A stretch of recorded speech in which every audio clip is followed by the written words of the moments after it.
Hola, ¿qué tal? Mi nombre es Darío Rodríguez, estudiante de la licenciatura en Derecho de la Universidad de IEXPRO, y pues me da muchísimo gusto compartir con ustedes eh, pues este tema en materia de derechos humanos, un tema que me parece demasiado importante, no solo por su contenido jurídico, sino también por lo que representa para millones de personas aquí en nuestro país y pues también en el mundo, ¿no?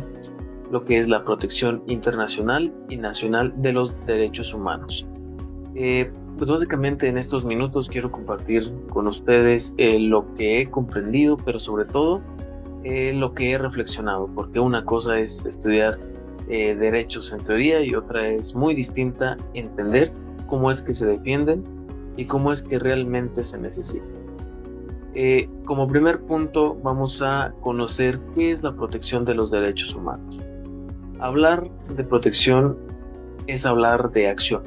No basta justamente con que existan los derechos humanos como conceptos bonitos escritos en papel, sino también que tengan sentido. Necesitamos sistemas también que los respalden, que garanticen, que pues, justamente que respondan cuando son violentados, ¿no?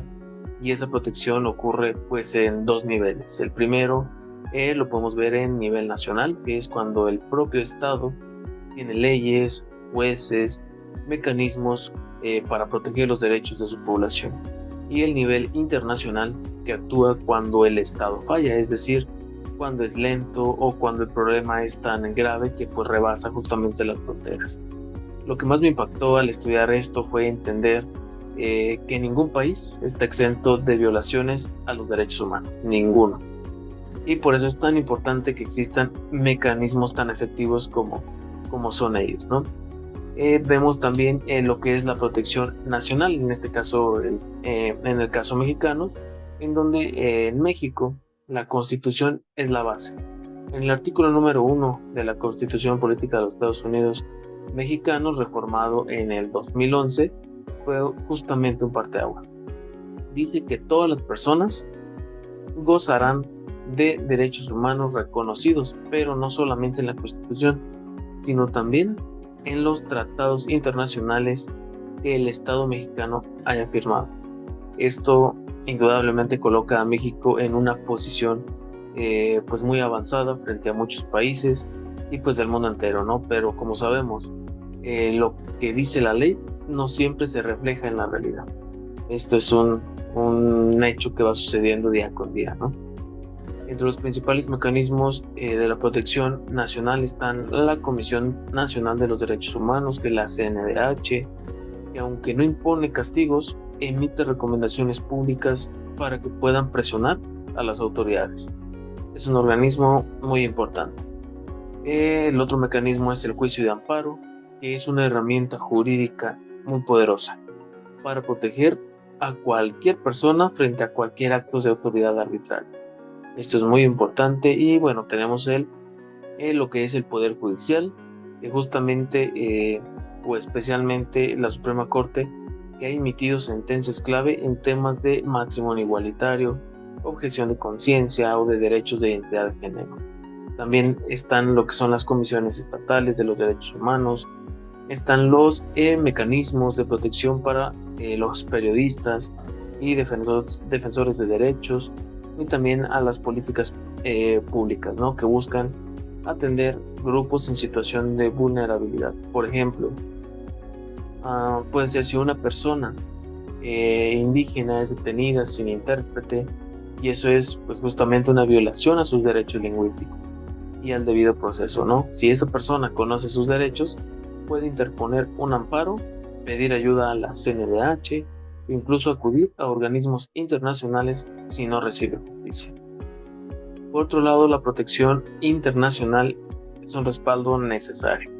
Ahora bien, ¿qué pasa cuando el Estado no cumple o cuando las instituciones nacionales fallan?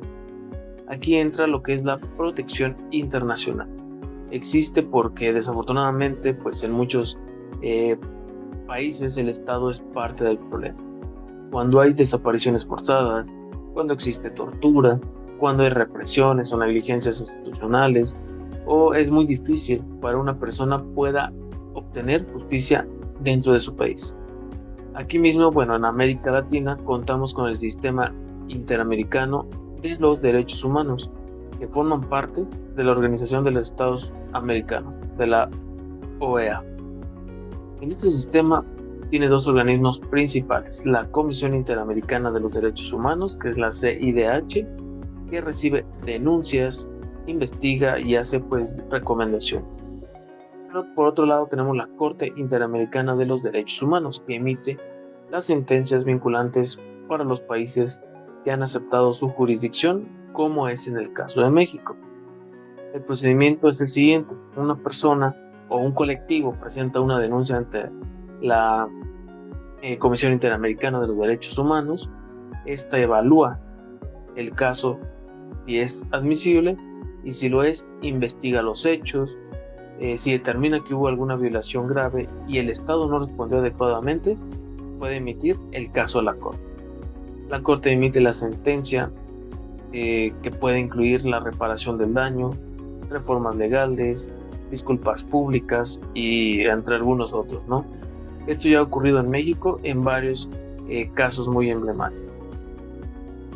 Por otro lado, los casos reales que marcaron un cambio, uno de los casos que más conmovió fue el caso del campo algodonero, que justamente en el 2019 la Corte Interamericana condenó al Estado mexicano por su omisión en la investigación de feminicidios en Ciudad Juárez.